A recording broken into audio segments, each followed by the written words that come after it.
these white people breathed a sigh of relief. They said, all the blacks have gone, at last. No crime, no drugs, no violence, no welfare. Let me get to it. You heard this, ain't you? All the blacks have gone, then suddenly reality set in. You see, this new world is not a new world at all. It was only a barren land. There were very few crops because that had flourished because the nations were built on slave-supported systems. There were no cities with tall skyscrapers because Alexander Mills, a black man, invented the elevator. And without it, one finds it a great difficulty reaching high floors. There were very few cars, if any, because Richard Spikes, a black man, invented the automatic gear shift. Joseph Gamble, also a black inventor, the supercharged system for internal combustion engines. And Garrett A. Morgan, a black man, invented the traffic signals. Furthermore, one could not use the rapid transit system because its procurer was the electric trolley, which was invented by another black man, Albert R. Robinson. Even if there were streets on which the cars and rapid transit systems could operate, they were cluttered with paper because African-American Charles Brooks invented the street sweeper. There were few, if any, newspaper magazines or books because John Lowe invented the pencil sharpener, William Purvis invented the fountain pen, and Lee Barrage invented the typewriting machine, and the W.A. Love invented the advanced printing press. Yes, of course, they were all black. Yeah, I like that. I love this poem. I like to just leave it in so many doorsteps of the PMP and stuff like that.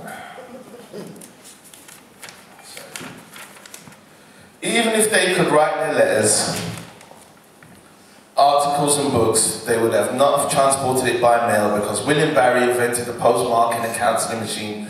William Purvis invented the hand stamp and Philip Downing invented the letter drop.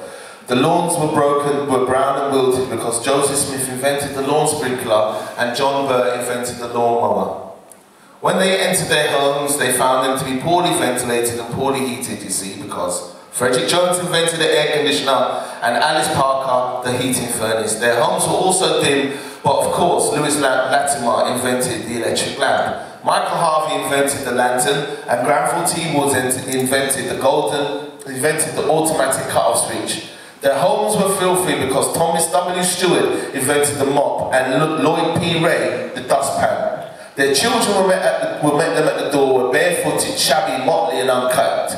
Because when one expected, could one expect, Jan E. Mattinsinger invented the shoe-lasting machine, Walter Salmons invented the comb, Sarah Boone invented the ironing board, and George T. Salmon invented the clothes dryer. Finally, they were resigned at least to have dinner, amidst all of the turmoil, but here again the food was spoiled because another black man, John Standard, invented the refrigerator. Now isn't that something? What would this world be without the contributions of black people? And you see with the walk to freedom, I want to be on that list. That's right. I want to be on that list that one day, and that's the only thing I pray, that one day it gets the recognition where it says, and Mark Clark, black, British, Caribbean born, made a great difference to drug and alcohol dependency for families, for people who were drug dependent, because he came and he made a change. You see, we're not trying to reinvent the wheel. We're trying to build change. Can somebody say change? Change it from what it was to what it's supposed to be. I was on the radio station the other day and I said, I want to ask one person this question. What we know about black history belongs in history, so why isn't it in the history books? It is not just the black people. You are not teaching the real history. You're not teaching the real history to the white people either. Because it's not just about us, you know. It's universal. Because they're losing out on real history. So people, again tonight, I just want to tell you, let's work together. Let's do this thing right. There's a table over there.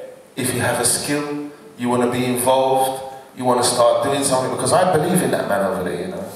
I don't work with people that don't believe in.